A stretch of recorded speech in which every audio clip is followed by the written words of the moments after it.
Salut les amis, on se retrouve pour l'épisode numéro 392 de l'After Zap Image. On débute avec le programme de la journée. Beaucoup de foot aujourd'hui, avec déjà le Multi-Ligue 2 à 20h sur beIN Sport. Un très joli duel aussi en Italie entre la Juve et le Torino. Le derby tout simplement de Turin. En Allemagne, le RB Leipzig se déplace à Mayence. En France aussi, match de Ligue 1 très important pour l'Olympique de Marseille. Et ça sera vraiment pas simple.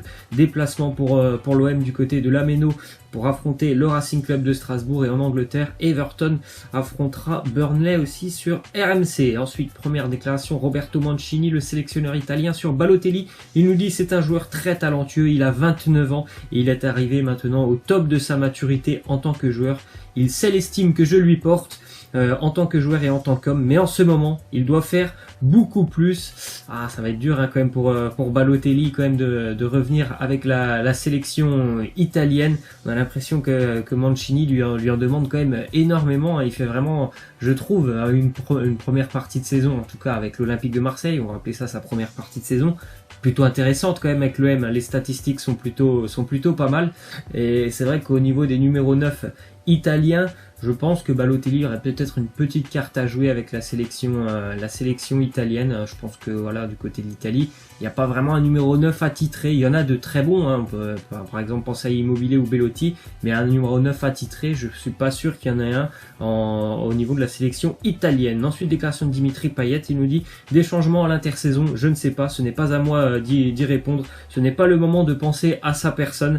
Un départ, je n'ai pas ça en tête, je ne vois pas l'intérêt pour le moment d'aller voir ailleurs. Peut-être qu'il va trouver l'intérêt d'aller voir ailleurs si l'OM n'est pas qualifié en coupe d'Europe. Donc c'est pour ça que ce match ce soir il est très important pour les Marseillais, puisque s'il y a une défaite ce soir, ça va être très compliqué quand même d'aller chercher une place, ne serait-ce qu'en Europa League. Après, il a aussi quand même des semaines, dernièrement vécu des semaines très compliquées, Dimitri Payet, pas toujours utilisé par Rudy Garcia. Ensuite, une autre info, Yannick Cahuzac qui va rejoindre le Racing Club de Lens. Il a déjà signé son contrat de 2 ans avec le Racing Club de Lens. Il est libre en juin prochain. Il va quitter le TFC pour notamment rejoindre le Racing Club de Lens, qui, je l'espère, sera qualifié pour les playoffs et pourquoi pas montrer en Ligue 1 dès la fin d'année, mais c'est loin d'être fait pour les Lensois de les retrouver en Ligue 1 l'année prochaine. Il retrouvera notamment son ancien coéquipier à Bastia, Jean-Louis Leca, le gardien lensois. Ensuite, une petite info, selon Tuttosport, quotidien italien, la Juventus sont toujours à recruter Adrien Rabiot, qui sera libre de tout contrat comme Cahuzac en juin prochain. On sait qu'il y a beaucoup de clubs qui sont retirés, on va dire, du dossier Adrien Rabiot. La Juventus, visiblement, y pense toujours. Ça serait un renfort toujours de plus au milieu de terrain pour les Turinois. Ensuite, ça sera le jour J aujourd'hui pour Kylian Mbappé, suite à son expulsion la semaine passée face à Rennes en finale de Coupe de France. Le verdict, ça sera aujourd'hui, certainement quand même beaucoup de matchs de suspension pour Kylian Mbappé. Et quant à Neymar, ça sera la semaine prochaine qu'il connaîtra sa sanction par rapport à la petite échauffourée qu'on a vue avec le supporter rennais. Ensuite, les statistiques de Pierre-Emerick Aubameyang, qui est hyper régulier. Pour la 5e saison consécutive, il a inscrit au moins 25 buts, toutes compétitions confondues. Buteur hier face à Valence, Pierre-Emerick Aubameyang, un but en plus très important, le but du 3-1. Ça change un petit peu la donne, hein, entre 2-1 et 3-1, ça change pas mal de choses pour le match retour pour les Gunners. Donc des saisons quand même vraiment assez intéressantes, hein, pour Aubameyang depuis quelques années, et depuis qu'il a rejoint Arsenal, et c'est toujours sur la même lignée de ce qu'il faisait aussi à Dortmund. Ensuite, déclaration d'Aubameyang, il nous dit on a mal débuté, mais il y a eu une très bonne réaction de toute l'équipe et cette envie d'aller chercher la victoire. C'est vrai que c'était un peu compliqué avec cette ouverture du score assez rapide des Valencians grâce à Diakabi, mais les Gunners n'ont rien lâché.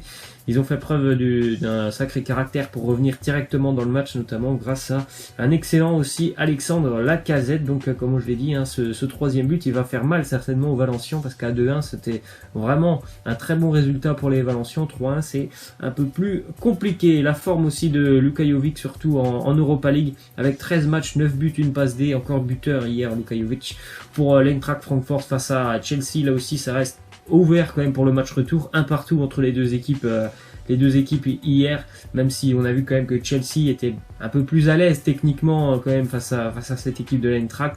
Donc ça sera certainement un peu plus simple pour les Blues à domicile d'imposer leur jeu, mais attention quand même à l'Eintracht Francfort, hein, qui est une très très belle équipe. Ensuite, les stats de Lionel Messi qui a inscrit 6 buts en 5 matchs disputés contre le top 6 anglais cette saison en Ligue des Champions, donc face à Tottenham, Man U et Liverpool, alors que certains joueurs qui évoluent en première ligue comme Firmino, Kane ou encore Mané ont fait moins bien que lui, alors qu'ils ont quasiment une dizaine de matchs face à ces équipes. C'est une stat quand même assez incroyable. Ensuite, un petit comparatif entre Cristiano Ronaldo et Lionel Messi.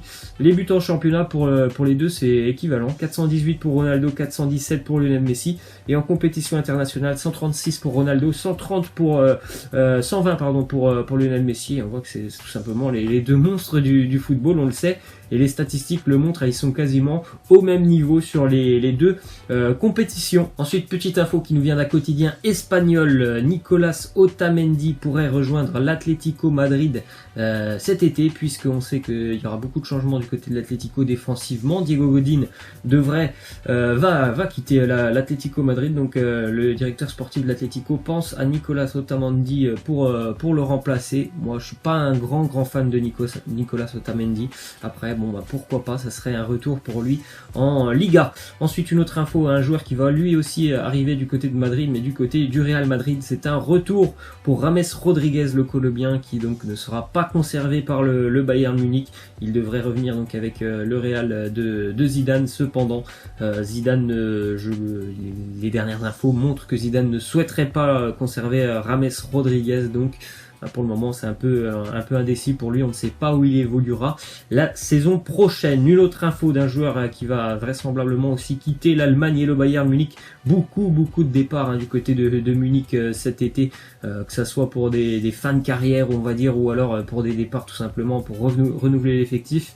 Il y en aura pas mal. Donc Thomas Müller qui est la cible de deux clubs italiens, les deux clubs de Milan, l'Inter et l'AC Milan, qui sont intéressés par Thomas Müller. Lui aussi, il se fait de plus en plus vieux, hein. Forcément, Thomas Müller, c'est pas le joueur qu'on a connu, notamment en 2014 ou les années auparavant, qui était un excellent buteur, notamment aussi avec la sélection allemande. C'était assez incroyable, hein, ces périodes en Coupe du Monde où il était tout simplement monstrueux. C'est plus le même joueur, mais ça reste quand même un joueur de très grande qualité. Ensuite, déclaration de Michael Zorc, le directeur sportif du Borussia Dortmund. Il nous dit: champion ou pas, nous entrons définitivement dans la nouvelle saison. Lucien Favre sera notre coach la saison prochaine.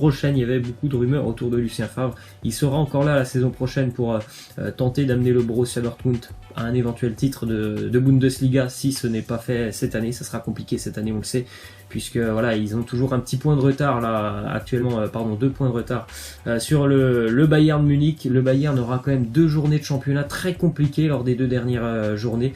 Ce week-end, ils joueront face au dernier Hanovre, donc ça semble être une formalité, mais dès la semaine suivante, ils joueront face à Leipzig, et là ça sera très compliqué pour le Bayern. Il y aura peut-être un coup à faire pour le Borussia, qui se déplace aussi ce week-end chez le Werder Bremen qui a perdu un seul match depuis 4 mois, c'était la semaine dernière, donc un match très compliqué pour les joueurs du Borussia, mais s'ils veulent encore prétendre au titre, il faut absolument s'imposer ce week-end. Ensuite, une info, Wolverhampton qui a fait une offre à Porto par l'intermédiaire de Jorge Mendes, l'agent de nombreux joueurs, pour Moussa Marega. On sait qu'à Wolverhampton, il y a une colonie de Portugais, il y a aussi des Portugais au niveau de l'entraîneur est portugais, Nuno Espirito Santo, il y a aussi beaucoup de dirigeants qui sont portugais.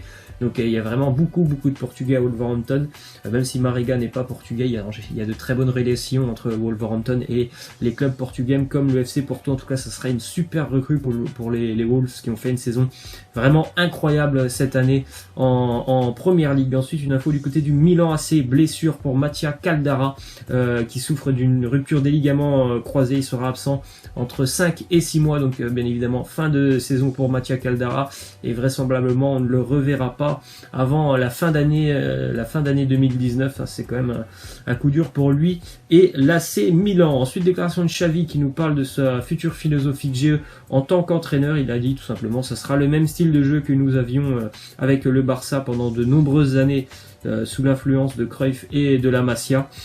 C'est le football, sans le ballon tu ne peux pas gagner. Bon, après maintenant on sait que sans le ballon il y a des équipes qui arrivent à gagner, mais forcément Xavi, quand il a passé toute sa carrière à Barcelone, on pouvait s'attendre à ce que en tant qu'entraîneur il reproduise ce qu'il a vu pendant de nombreuses années et ce qui a marché pour lui. Ensuite, petit coup d'œil sur le nouveau maillot de Bournemouth qui est maintenu déjà en première ligue depuis de nombreuses semaines.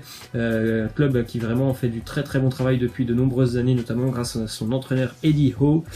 Très joli maillot de Bournemouth. Déjà, ce qui est intéressant avec le maillot de Bournemouth, c'est que c'est un col rond. Moi j'apprécie énormément les cols ronds. Par exemple, celui-là c'est avec les boutons, j'aime pas beaucoup, mais les cols ronds moi j'aime beaucoup. Ensuite, on va terminer avec la question de fin. Laissez-moi en commentaire pour vous qui sera récompensé ou qui mérite le plus d'être récompensé meilleur entraîneur de Ligue 1. Vous avez 5 noms: Christophe Galtier, Thierry Loret, Bruno Genesio, Thomas Tuchel ou encore David Guillon, l'entraîneur du Stade de Reims. Laissez-moi en commentaire votre choix. Pour moi, je vais privilégier Thierry Loret, qui a fait une saison quand même assez incroyable avec Strasbourg, même si voilà, ces 5 entraîneurs méritent, mais je trouve que Loret, par rapport aux moyens qu'il a, c'est assez incroyable, comme ce qu'a fait Lille ou encore le Stade de Reims. Après pour Lyon et Paris c'est un peu plus normal. Laissez-moi en commentaire ce que vous en pensez. Moi je vous laisse et je vous dis à la prochaine, ciao.